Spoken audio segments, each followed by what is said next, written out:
For some crazy unknown reason that I have yet to figure out, over the last several weeks, a couple of people have come up to me and asked, how do I get started in voiceover?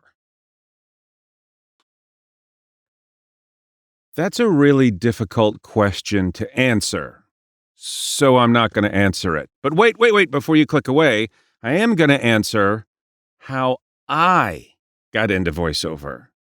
And I did it in like 6 easy steps. Well, 6 steps. News from the booth! Hi, villagers. Welcome back to the VoiceOver Village. I'm Rick McIver, your booth buddy. Today, we're going to talk about the 6 steps that I took to get into voiceover. So let's get into it. Step number 1, go into sponge mode. And I mean that actually kind of seriously. The first step that I took was to soak up as much as I could about what voiceover was or is.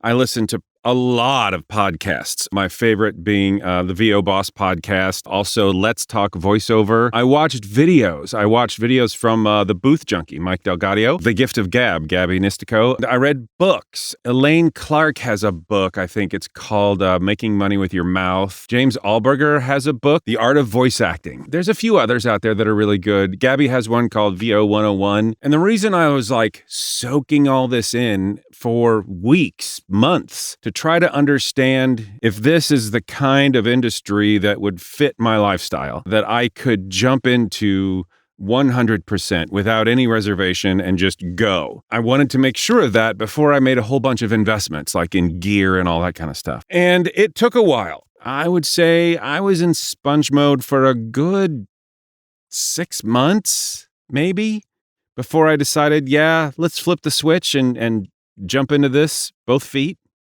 So it took a while for me. So that was step number 1. Step number 2, get set up. Basically, for lack of a better word, once I flipped that switch and said, yes, I'm in 100%, the next thing I needed to do was build my office, basically. I needed to create a recording space that was treated so that I could do quality recordings. I needed to buy a good microphone. I had been using a Blue Yeti up to this point to kind of take some group classes and have conversations with people online. But I knew if I was going to jump in professionally, I needed an XLR mic. My first microphone was the Rode NT1A, and it's a fantastic microphone. It's fairly cost effective. I also got to know software, what kind of recording software I wanted. I started with Reaper, but I realized that for me and my workflow, it just didn't quite click right. I switched over to Adobe Audition, and I'm very happy with that. But there's a lot of other pieces of software out there. Adobe Audition works really well for me. So I had an extra bedroom that I could use as my office/workspace. And so I treated the walls with blankets and pillows, and I had some of this Owens Corning 703. I made my own panels. It's actually the room that I do most of my recording in for these videos. This is my booth. My control room is the one I actually started in. But now that I got my whisper room, I do all my voiceover in here. Step 3. I'm calling go on the hunt. Because what happened was I started to look for a voiceover coach. I needed some good training. I have a background in theater and I've done a lot of on-camera work, but those are kind of different beasts than voiceovers. It's a whole different medium, right? You're right in someone's ear. The way that you speak normally and casually to someone in a room is not the way you talk when you're talking into a microphone. I knew after going into sponge mode that there's commercial, there's corporate narration, there's IVR, there are trailers, there's promo, there's all these things. And so each one of those genres was very specific. So I needed to find a coach that I could click with. So I went on the hunt. My first stop was the WOVO conference in Las Vegas. I went to that first to try to get a feel for some different coaches that were presenting. I thought it was a fairly cost-effective way to actually understand some of the different coaches that are out there, who I personally got along with really well and who I felt I could learn from. And then I also went to the VO Atlanta conference and took a bunch of X sessions. My goal was to find that coach that I really could click with, that I really identified with. So funny story along those lines, I found a coach that I thought I really wanted to work with because of what they were creating, the kind of genre they were focused on. So I took their X session, and after about 2 or 3 hours of working with them, and they were trying to get something for me and I was trying to perform for them. This coach and I could not find a groove. I could not really understand what they were trying to get, and they weren't getting what they wanted out of me. So as much as it pained me, I moved on. I decided that coach isn't for me. For a lot of people, love this person, and for whatever reason, we just didn't click. So I let it go. And after my conferences, I took a whole bunch of group classes because I wanted to get more experience, learn from a variety of different people. Don't expect to find your coach right away. And it's okay if you have more than one coach. You need that variety. You're trying to find your sea legs, so to speak, trying to figure out who you are, because the next step is building your business. Step number 4, hang your shingle. A lot of these steps kind of cross-dissolve into each other because there's not a clear definition of, okay, when I'm done with this thing, then I start that thing. And that's true with step 3 and 4. I was looking for a coach, and at the same time, I was building my branding. I was making my website. I was getting my logo made. I was establishing my business as a business. I created an LLC for this. I got to understand the business part. At the same time, I was looking for coaching. So I needed to get all that business stuff handled so that when I did start to come in contact with clients, I looked really professional. I should have my own URL for my business. I should have an email that has, my name at the end of it instead of just Gmail. VoiceOver is a business. It's not just showing up and reading words in your closet. You have a business that you're developing. And part of step number 4 is also creating your own sample material. Now, I hesitate. I don't say make your own demo, but a lot of these cases for different online casting sites, you don't technically need a full demo. A lot of them you do for the super professional ones like, I don't know, Beldago and VO Planet, I think, needs one.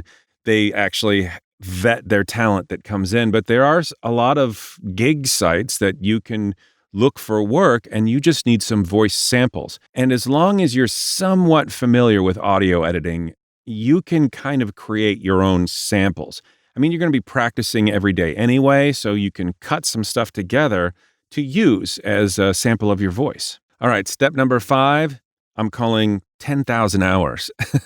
Now, it's not exactly 10,000 hours, but the concept is from Malcolm Gladwell. You have to put in the work. You really have to put in the time. Practicing, time marketing, coaching, and training. All of this requires a lot of time spent outside of the booth. 90% of your time when you get started is going to be spent in your office developing your business. I did a lot of direct email marketing. I still do that. I have vetted email lists that I use to send out monthly reminders to a whole bunch of clients. I work on my SEO on my website all the time. I did then, I still do it now. It's just part of being in business. The 6th thing, and the last thing on my list, I'm going to call getting an agent. Now, that is the last thing on my list of the 6 things on how I got started. I wanted to have my own business up and running first. I wanted to be competent because I look at having an agent as a partnership. I want to be just as good for them as they are for me. So when it was time to get an agent, that's when I decided to get a professionally produced commercial demo. I waited a long time. A lot of people rush their demos, and I feel like there are a lot of demo mills out there. There are a lot of demo producers that will just take your money and run, right? Here, I'll take your money. Here's your generic demo. See you, bye-bye. That's very, very cringy to me. And I think it's a mistake that a lot of voice actors make is getting their demo professionally produced too early. And let me tell you why. Because you don't know yourself yet. You don't know what you're good at. You don't know your specialty. You don't know what, sounds good to you. So it takes some time and develop your talent and your craft first before you get your demo. That's the way I did it anyway. So that's how I did it. Those are my 6 steps. I went into sponge mode. Then I developed my space and my business. Then I went on the hunt for a coach.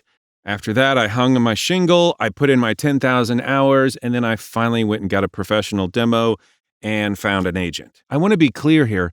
That didn't happen quickly. That didn't happen in 3 months or 6 months or even a year. I would say it took me almost 2 years before I felt established and rolling. You hear a lot of coaches say, and let's just be clear here, I'm not a coach. I am not a voiceover coach. But what they say is that it's a marathon and not a sprint, and that is so true. It was so true for me. I paced myself. I put in the work and the time before I started to see results. So, you know, I took that to heart. When I went into sponge mode, I kept hearing it. It's a marathon, not a sprint. It's a marathon. It takes a while to build this up as a career. So if I had any advice, I guess that would be it. Be patient, do the work, put in the time. You'll get there eventually. So if you want to watch some more videos about voiceover and YouTube and other fun geeky stuff like that, check these videos out. I appreciate you watching. I hope it's been helpful. Until next time.